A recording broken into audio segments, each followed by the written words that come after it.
नमस्कार दोस्तों, मैं हूं आर्यन और आप सुन रहे हैं हिंदी गोस्ट टेल्स मेरे साथ। तो दोस्तों, आज के इस छोटे से एपिसोड में मैं आप लोगों के लिए एक कहानी लेकर आया हूं।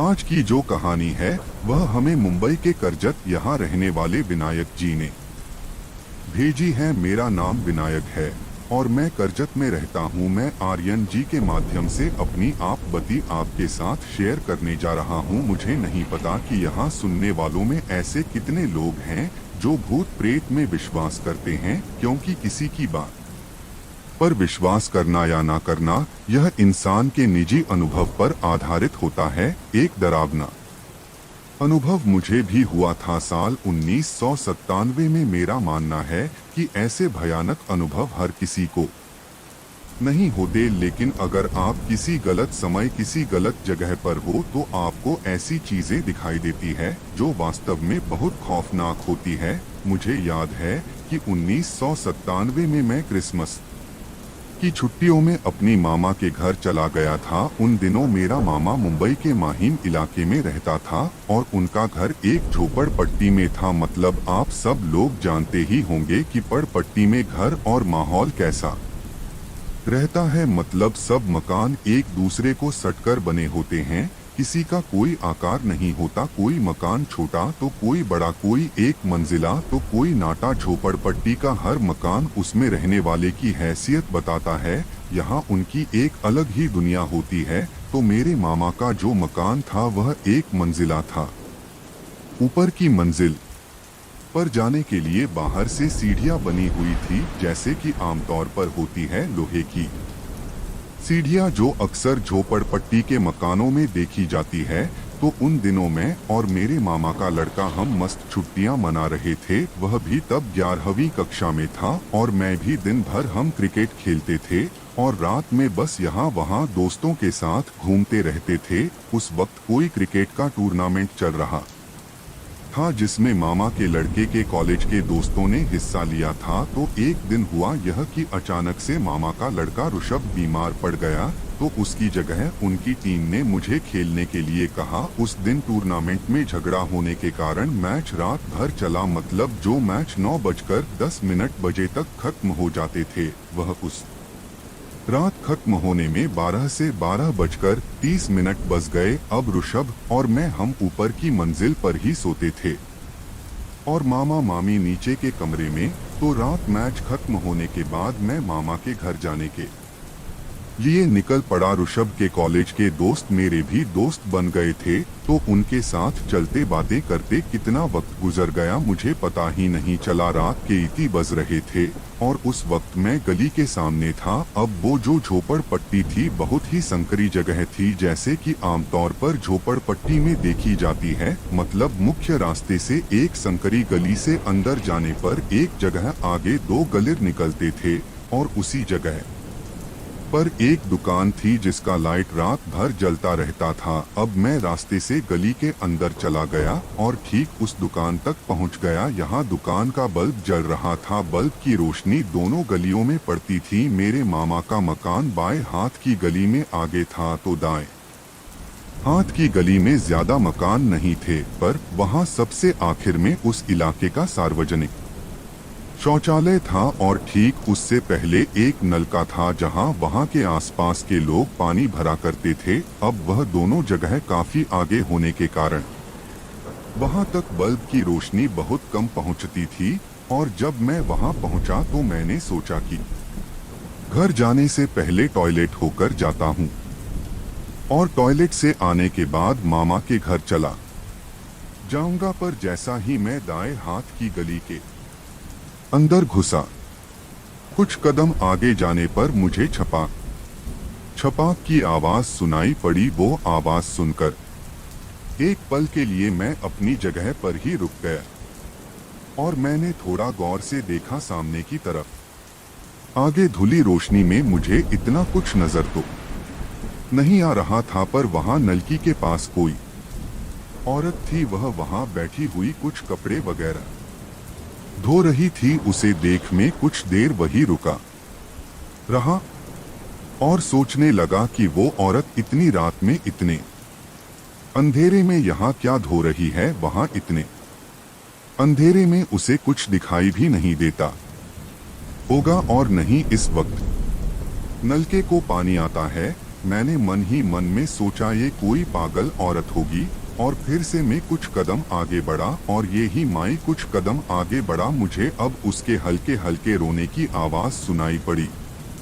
अब की बार मेरे रंगते खड़े हो गए, क्योंकि ऐसा नजारा मैंने जिंदगी में कभी नहीं देखा था। एक तो कपड़े धोने की आवाज और उसी के साथ रोने की आवाज, आसपास अंधेरा और अजीब सा माहौल। अब असल में मैं आगे ना गया होता तो अच्छा होता। मुझे यह पागलपन करना ही नहीं चाहिए था, पर पता नहीं उस वक्त में क्या सोच रहा था। शायद मुझे टॉयलेट बहुत जोर की आई थी और इसलिए मैंने सोचा कि जल्दी से टॉयलेट होकर निकल लूंगा। मुझे वैसे भी क्या लेना देना है कि वो औरत कौन है। उस वक्त मैं एकदम धीमे कदमों से दीवारों से सटकर चल रहा था। वो औरत इतनी जोर जोर से तो नहीं रो रही थी, पर उसकी मुसमुस हट की आवाज मुझे डराने के लिए काफी थी। मैं उसके पास से जाते हुए उसे तिरछी नजर से देख रहा था कि वो आखिर क्या कर रही है। कुछ कदम आगे गुजरते ही वो एकदम से उठ खड़ी हो गई। उसकी वो मामूली सी हरकत से मेरे अंदर सनसनाहट सी दौड़ गई और मैं तेजी से चलते हुए टॉयलेट की तरफ चला गया। मैंने झट से टॉयलेट का दरवाजा बंद कर लिया। मैं बस खड़ा था, क्योंकि उस वक्त तक मैं इतना डर गया था कि मैं अपने आप को ही कोसने लगा था कि मैंने यह क्या पागलपन कर दिया है। 4-5 मिनट तक मैं बस खड़ा रहा। मैंने अंदर से दरवाजा बंद कर लिया था और मैं वही कुंडी को पकड़े हुए बस खड़ा था। टॉयलेट के अंदर जरा सी भी रोशनी नहीं थी। एक जो बल्ब था वह भी टॉयलेट के बाहर पतरे की छत से लटक रहा था और उसकी पीली रोशनी की किरणें लकड़ी की दरवाजों की दरारों से अंदर आ रही थी। मेरा अब दम घुटने लगा था मुझे वहां खड़े हुए। करीबन 10 मिनट हो चुके थे और कहीं कोई आवाज, कोई हलचल नहीं सुनाई दी। इसलिए मैंने अपने आप को शांत किया, समझाया और टॉयलेट से बाहर निकलने का निर्णय लिया। मैंने टॉयलेट का दरवाजा धीरे से खोला। सब कुछ शांत था। मैं बाहर आया और दाएं बाएं देखा। फिर मैं शौचालय की दीवार के पीछे छुपकर खड़ा रहा और मैंने वहीं से धीरे से छुपकर उस अंधियारी गली में देखने की कोशिश की। मैं देखना चाहता था कि वह औरत कहाँ है और अब क्या कर रही है। पर सच कहूं दोस्तों, मैंने वहां जो देखा उसे देख मेरे सिर्फ रोंगटे ही खड़े नहीं हुए, बल्कि मेरी जान निकल गई। मैंने देखा कि वह औरत एकदम सीधी खड़ी थी और ठीक मेरे जैसे गर्दन झुकाकर मेरी तरफ ही देख रही थी। ऐसा लग रहा था जैसे वो मेरे बाहर निकलने का इंतजार कर रही है। उसकी वह भयानक नजर मैं कभी नहीं भूल सकता। भले ही पीछे दुकान की बल्ब की रोशनी से उसका चेहरा मुझे नजर नहीं आ रहा था, पर उसका आकार दिखाई पड़ रहा था और उस अंधेरे में उसकी आंखें सफेद चमक रही थी। उसे देख मेरा दिल बैठ गया। मेरी आंखों से आंसू निकलने लगे। मैं इतना डर गया था कि मैं खड़े खड़े ही कांपने लगा था। मैं अजीब सी आवाज में चिल्लाने लगा, वही खड़े होकर रोने लगा कि कोई मेरी आवाज सुनकर मदद के लिए आ जाएगा। पर जैसे ही मैं चिल्लाने लगा, वो औरत दौड़ते हुए पास के एक कमरे में गायब हो गई।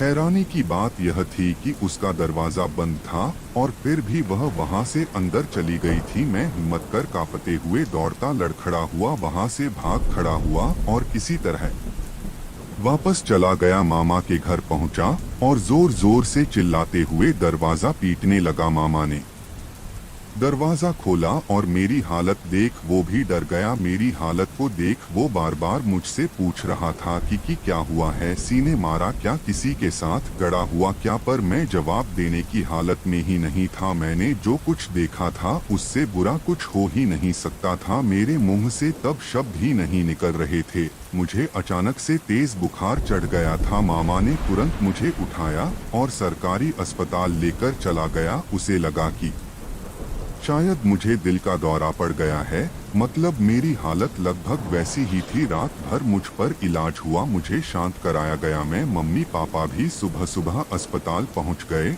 और माँ को देखने के बाद मेरी जान में जान आ गई। तब जाकर मैंने सबको बताया कि मेरे साथ हुआ क्या था और मैंने वहाँ क्या देखा था। मेरा किस्सा सुनने के बाद मेरे मामा ने मुझे बताया, कुछ महीने पहले वहाँ एक औरत ने बीच रात में अपने पति को मार डाला था। उस पर कोयते से वार किए थे। उसके घर का दरवाजा खुला था और अंदर बीचों बीच उसके पति की लाश पड़ी थी। हर तरफ खून फैला हुआ था और पति को मारने के बाद वो औरत उसके खून से सने हुए कपड़े धोने के लिए रात में बाहर बैठी थी। जब आस पड़ोस के लोगों ने उसके रोने की आवाज सुनी तो उसकी हालत देख उनकी रूह का गई। लोगों ने पुलिस को बुलाया, लेकिन जब तक पुलिस वहां पहुंचती उस औरत ने अपने घर के अंदर जाकर खुदकुशी कर ली थी। उस दिन से वह मकान बंद है।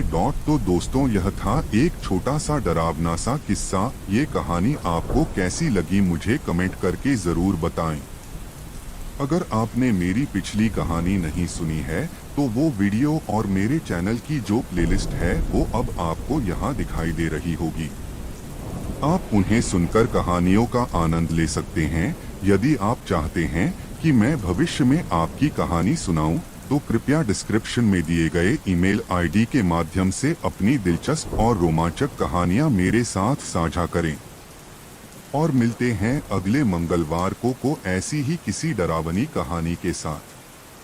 तब तक के लिए गुड बाय। और कहानी सुनने के लिए आप सभी दोस्तों का धन्यवाद।